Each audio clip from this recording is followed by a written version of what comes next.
we're starting off with these. If I asked you to solve this,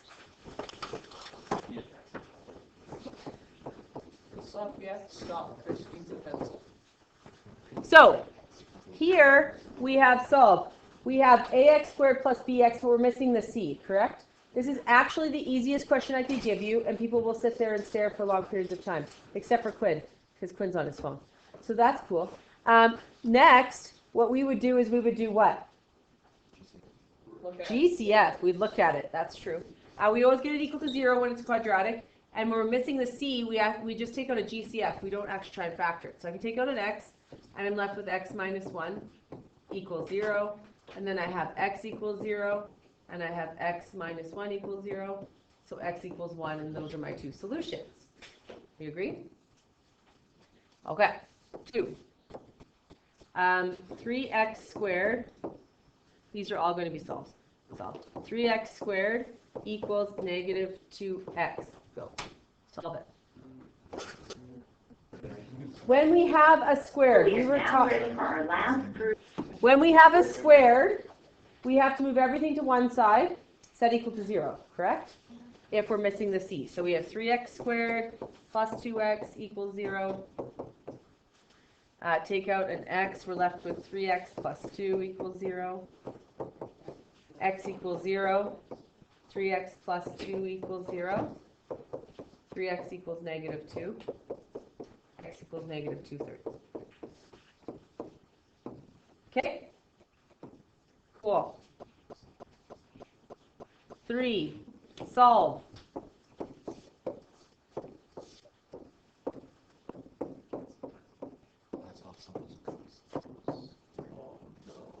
Yeah, we have the same I'm trying to completely block it with my face. This is so important. So yes, you could just take out a coast if you spotted it, but sometimes the coasts are overwhelming. So what you can do, and what I would suggest, is not letting x equal this because there's already an x. I always let m equal, and I'll show you why in a second. So I go let m equal cos x. You have to do it as a statement of a let statement. So let m equal cos x. And then you could go m squared minus m equals 0 and factor it that way. Correct? So what could we take out? An m, bless you. And then we'd be left with m minus 1 equals 0. So I would get m equals 0 and m equals 1, technically. The reason why I use m's instead of x's, not only the fact that this one has an x in it, but the reason why I use m's instead of x's is because when you get x equals 0 and x equals 1, it's like been embedded in your soul that you found the answer and then you box it and you move on. Except there was no x in the question, it happened to be a cos and you're in trouble, okay? So I use m's because it's rare that you guys were actually given an m squared where you had to solve for an m, so I use an m. So that when I get m equals 0, I'm like, wait a second, I'm not done because there was no m in this question. But if it's an x, the chance of you boxing it and feeling like you're right, pretty high, okay? So I use m's, and then I replace my m with cos x again because I'm actually not done. I have cos x equals 0, and I have cos x equals 1, and now I have to do 2 cos x questions as opposed to one that we were doing earlier this unit. So I have to find out all the spots where cos x equals 0 between 0 and 360, and all the places where cos x equals 1 between 0 and 360. So try that out. A nice spot. So I have cos x equals 0. So that's cos is where x equals 0, correct? Where does x equal 0? 90. Turn the light off. 90 and 270, yeah. 90 degrees, 270 degrees, and we can be in degrees because it's between 0 and 360. Degrees. Where does cos x equal 1? 0 and 360, not 180, because that's negative 1, right? Now, I can use 0 and I can use 360 degrees because these are square brackets and inclusive. But sometimes one of them's square and one of them's round. Sometimes they're both round, and then I would be able to use either of them, okay? So you have to really go watch your restricted domain and see what's missing. So I have theta equals, that's not theta, variable is what? X equals 0, 90 degrees, 270 degrees, and then 360 degrees.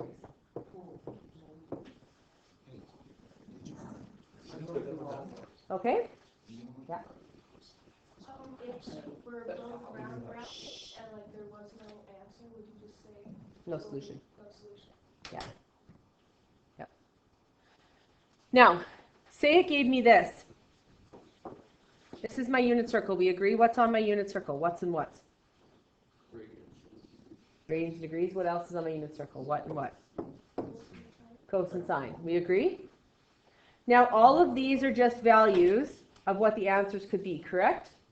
What's the maximum my sine or my cos could be? 1. What's the minimum my sine and cos could be? -1. They could also be here, -1 and 1. Could be 0, right? But they max out at 1 and min out at -1. But that's just sine and cos, correct? So if you ever got a solution where it was like sine theta equals 2, is that possible? Your sine maxes out at 1, and then 2 would be way up here. Would they ever cross? Would your cos ever cross? No, because it would be +1 and, sorry, 2 would be here, and it would never cross it, right? So if that happens where you get sine theta or cos theta, it's only sine and cos. It only happens to sine and cos because sine and cos are the x and y's on your unit circle. If they get you sine theta is equal to 1.1 or 2 or 4 or sine theta or cos theta is equal to -1.1, -1.5, -2, those are too big or way too small, right? If that happens, you just say no solution because there's no solution between those two, because the sine graph actually will look like this, and it'll min out at -1 and it'll max out at 1, and then I'll have a line at 2 up here. So they're not going to cross, right? Okay, I want to teach you something. Grab your calculators. Plus squared x minus pi.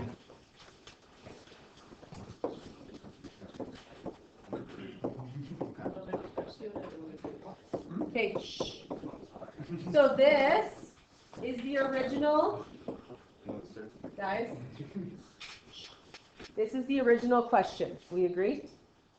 Now, if I actually have it in a written response or I ask for algebraically and you use just your calculator to get an answer, how many marks are you getting? You're getting none. I like that you think you're getting 1. That's For the answer. No. If I asked you to do it algebraically and you got an answer using technology, you didn't get the answer algebraically, so you get 0. Okay? Now, but we can always walk away from every single solving and check them. How do I do that? So you're following along, please. First off, what is this?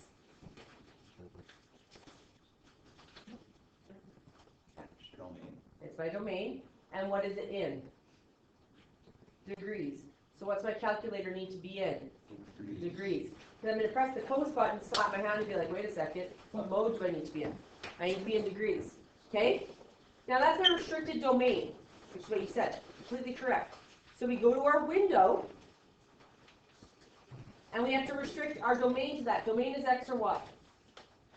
X. So this is going to be my x min, and this is going to be my x max. Now if you make your x scale be 1, you're just going to have 360 ticks on your screen.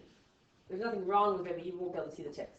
So I have to make it be like 30 degrees or 60 degrees or 45 degrees, you know what I mean? This is what I usually make my scale be, but if you left it as 1, you'd be fine. Okay, so now we've set our calculator up to be able to handle this question, right? We put it in degrees, we restricted our window to whatever the heck domain I gave you. Okay, now what we have to do is we have to y1, y2, my calculator time is in renewal, so they're fixing it. It's not fixed currently, so I can't even bring my calculator up, sorry. So we're going to put this into y1 and that into y2. Problem is, remember when you press the cos, a bracket opens up, correct? Yeah. So can I type it in like that? No. I would have to type y1 in as cos, and then open a bracket, x squared, correct? Minus cos x. And then in my y2, I'm going to have 0. If I don't have the fancy colored calculators, I'm going to make my y2 that thicker line over here, remember? So that it will actually show up, the x-axis will be thicker. Everyone doing that? Because everyone should be practicing because everyone's writing their own exam. You don't write them in a group. Wouldn't that be cool though?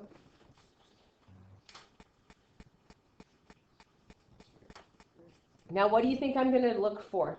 Where they what? Where they meet, intersect. So what were my answers? My answers were x equals 0, 90, 270, and 360.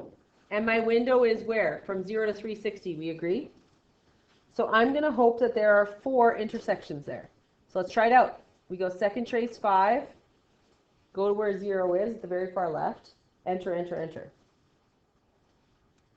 And your x should be 0. Second trace 5, just trying to find out where they intersect. Enter, enter, enter. Yeah. Why do you have 2 boxes? Mine got that, you got that, but then. Your y's are different. So if you want to zoom in closer, you might just have big y's, like if it's negative 10, 10. You could make the y be negative 5, 5, and it'll squish it so you can see more of that graph, right? That graph's kind of small.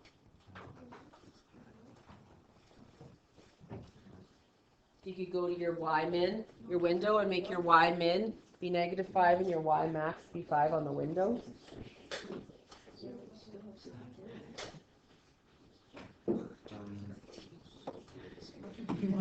So, I have this as my option.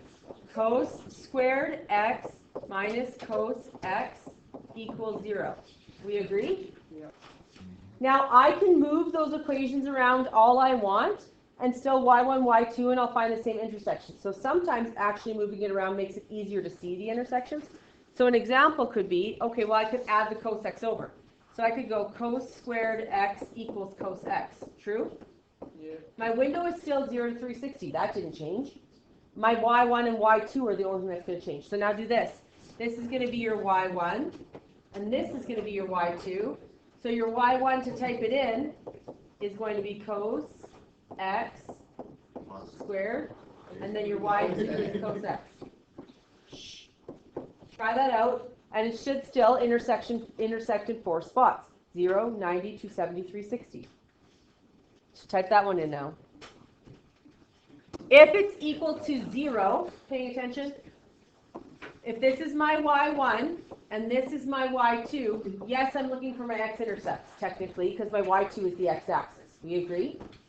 But if this is my y1 and this is my y2, I'm not looking for where they intersect the x-axis. I'm looking where they intersect each other. So it's second trace 5, enter, enter, enter. They both intersect at 0 and 1, right? I don't care that the y is 1. I care the x value, which is 0. Okay? Is that true? So let's try this out. How could I actually make these flip-flop? Well, I could actually move the cos squared x over to the right and the cos x over to the left. So I could have negative cos x equals negative cos squared x. And I could use this as my y1 and this is my y2. And they'll still intersect in the same spots, those 4 same spots. So it's any variation of the equation they gave you, moving anything from one side to the other, you'll always get the same intersections, okay? If it's equal to 0, you're looking for the x-intercepts. If it's equal to different graphs, you're looking where those 2 graphs intersect, okay? So if it's equal to 0, true fact that you're looking for x-intercepts. But if it's equal to each other, then you're just finding out where the 2 graphs intersect each other, okay? All right, try another one. So I want you to do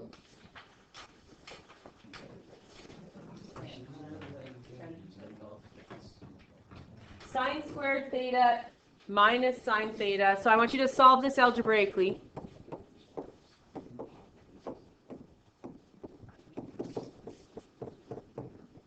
Solve algebraically. Sine squared theta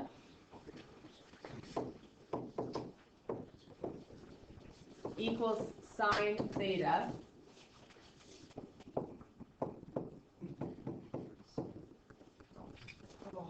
Oh, still in the unit circle. Up here. So, if you're typing into your calculator right now, this is my restricted domain. So this is my x min. This is my x max. Both of which are in radians. So if you change your x min and x max to 0 to 2 pi and you're sitting in degrees, your calculator will not work. It has to be in what it is. So if it's not working right now, it's probably your phone. Make sure your phone's away. All right. So we have sine squared theta. All right. Minus sine theta equals 0. So then I say let m equal sine theta. Not sin. We don't want m to equal sin. we want it to equal sine theta. So make sure you actually have that written if you're doing m's. Then we do m squared minus m equals 0. Take out an m, a GCF of an m, and I'm left with m minus 1 equals 0. So I get m equals 0 and m equals 1. And then I say sine theta equals 0 and sine theta equals 1. Sine theta equals 0 when y is 0, which is here and here. And then sine theta equals 1 when y is 1, which is only up here. Now, I have 0 and 2 pi. Is 0 included? No. Is 2 pi included? Yes. So I'm going to not do 0. I'm going to do pi, 2 pi, and pi over 2. If your answers on your page, which I've walked around and saw a few, are 90, 180, and 360, you are wrong. Because the restricted domain is in radians. Your answer needs to be in radians. You don't get a choice. All right, then we could y1, y2, find out where they intersect as well, which we talked about at the beginning. All right. Okay. Ramping up our game. What if I give you this? Solve. 2 cos squared theta equals 3 cos theta minus 1. And I'll be nice and I'll do between 0. Sorry for the interruption, but could we now have grade 12, last name 30? So, when you have a squared, you have to get it all to one side. So I'm going to get 2 cos squared minus 3 cos theta plus 1 equals 0. Let m equal cos theta. So I get 2m squared minus 3m plus 1 equals 0. Then I say what times what equals 2. What plus what equals negative 3. Negative 2, negative 1. And I have to decomp because it's not a 1 in front. So 2m squared minus 2m minus 1m plus 1 equals 0. Can you guys go look at your work right now and see if you have this sitting there?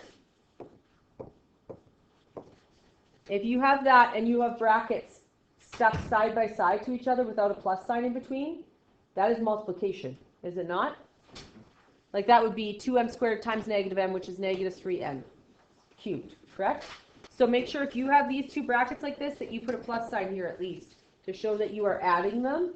They're not being multiplied. Do you know what I mean? And that happens all the time when you end up having this third term being a negative sign because you usually keep it in with the bracket. So we take a 2m out and we're left with m minus 1. Take out a negative 1 and we're left with m minus 1. Then the GCF that I can take out of this is an m minus 1. And then the terms that are left over are 2m minus 1. So I get m equals 1 and m equals a half. But it's not m, it is cos. So cos theta equals 1. Cos theta equals a half. And where does that happen? Well, cos theta equals 1 when x equals 1, which is here. Cos theta equals a half, positive a half at 60 in quadrant 1 and 3, because that's where cos is positive. So this would be 60. This would be 300. This would be 0 degrees and 360 degrees. Make sure you have degrees. But what's my problem with my domain? I didn't include what? 0. I didn't include 0. So the 0 is kicked out. My variable is theta, so theta equals 60, 300, and 360. Okay, ramping it up again. What if I give you this? Secant squared theta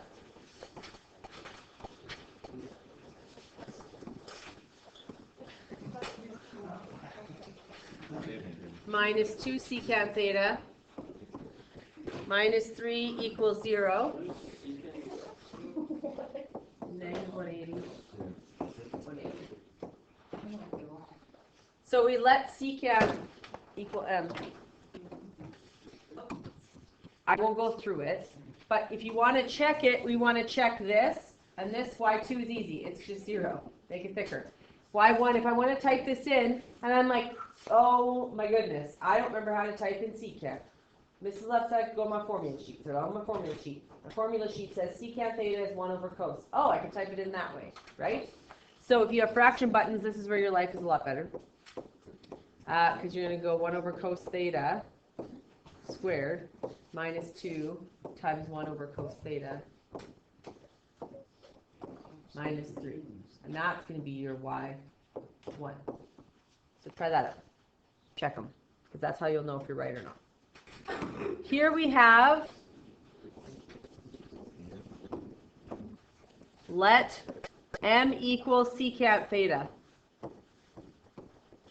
Okay? So I get m squared minus 2m minus 3 equals 0. What times what equals negative 3? What plus what equals negative 2? And it's going to be negative 3 positive 1, and I don't have to do decomp because there's an m.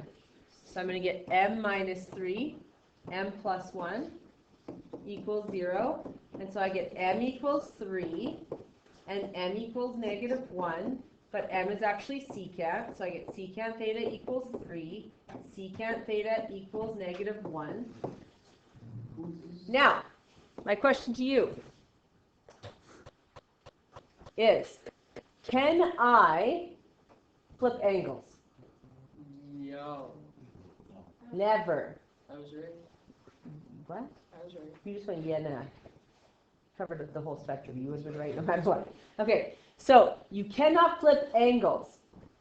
Can you flip answers? Yes. Yes. Is 3? So we are now ready for our These are answers because they are equal to something, correct? So I'm allowed to flip them. We agree? So this is going to be cos theta equals a third, and then cos theta equals negative 1. Now the negative 1 is easy, because negative 1 is where x is negative 1, because it's cos, so it's here, which is 180 and negative 180. This one is not a direct one, so we have to do what we learned yesterday, where if it's not directly off the unit circle, what do? So we need to get ourselves a trig ratio and then a reference angle, right? So this is cos theta is positive. So I'm going to go, okay, I need to know where cos theta is greater than 0, and then I need to get my reference angle. And how do I do that? I do theta equals cos neg 1 of a third. And even if this was negative a third, I would do positive a third. What mode do I need to be in? Degree, because it's in degrees. So I do second cos of a third, and I get 70.52.528777937 degrees. A bit rounded. So now I need to find all the spots where cos theta is greater than 0, which is here at 70 degrees, and here because of cast rule, correct? This one is going to be 70.53 degrees. This one I do 360 minus that previous answer, because this is the reference angle, right? So I get 289.47 degrees. This one is too big. We agree? It's from negative 180 to 180. But can I check its coterminal? I can minus 360 from it, and I get negative 70.53 degrees. Does that one fit? Yes. This one's coterminal would be negative 289.47 degrees. Would that one fit? No, it'd be too big for negative 180, right? So my two solutions for this one, so I'd say theta equals plus or minus, because it's cos, they end up being plus or minus, 70.53, and then plus or minus 180 degrees. That's not normal that you always get all the positives and negatives, correct? All right. Your guys' homework is page 217, number 21. 4 questions. You must start them now. You cannot just sit here and breathe like you do normally. I give you enough time to start them, and I'm afraid you won't start them. Page 217 is right here. You can take a picture of page 217, number 21, and then you flip to here. You can take a picture of the answer key. So come up here. Good, Chris.